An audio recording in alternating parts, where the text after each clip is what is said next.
حضرت ابن عباس رضی اللہ تعالیٰ عنہ جنہیں رئیس المفسرین بھی کہا جاتا ہے، اور آقا علیہ السلام نے ان کو فرمایا کہ میری امت کے سب سے بڑے مفسر یہ ہیں۔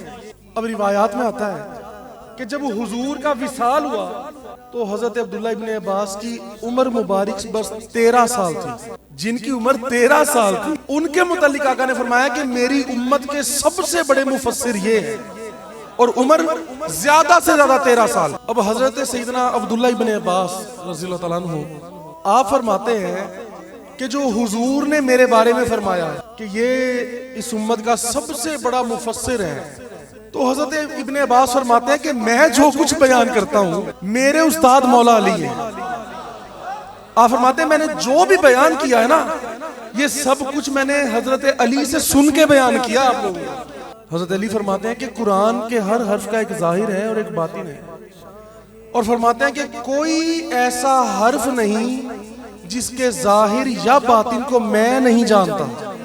فرمایا میں ہر ظاہر کو بھی جانتا ہوں اس قرآن کے، اور ہر باطن کو بھی جانتا ہوں۔ شہنشاہ کرم باب علم و عطا، سب کے مولا جنہیں مصطفیٰ نے کہا۔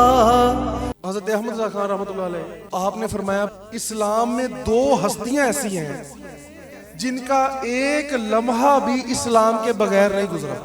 فرمایا پہلی ہستی تو خلیفۃ الرسول،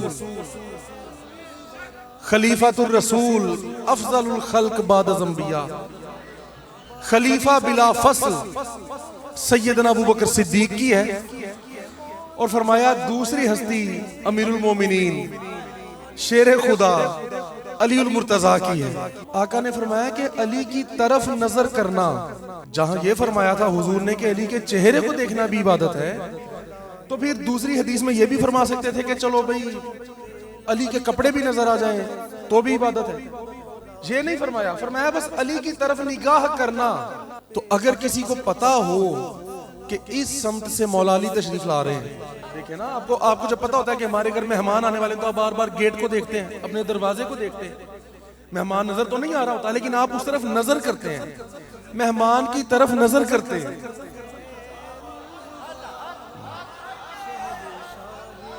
تو حضور نے فرمایا کہ علی کی طرف نظر کرنا ہی عبادت ہے۔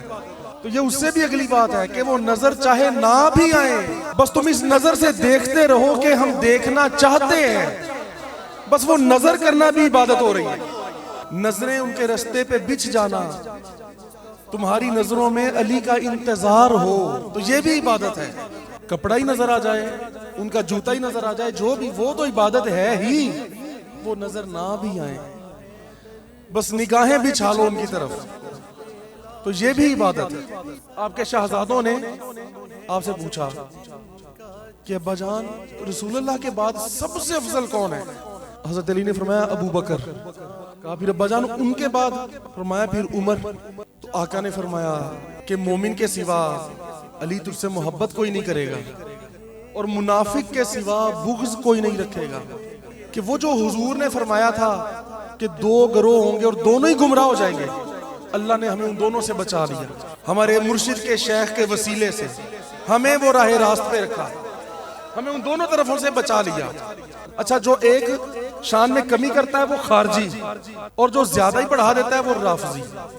اس لیے میں نے یہ لائن بولی تھی کہ نہ رافضی نہ خارجی، سرکار جی سرکار جی، جو نبی پاک کا جلوہ ہے اور دین کو ملا سہارا ہے، وہ اتنا عرفہ اعلیٰ ہے کہ نام علی ہی سجتا ہے۔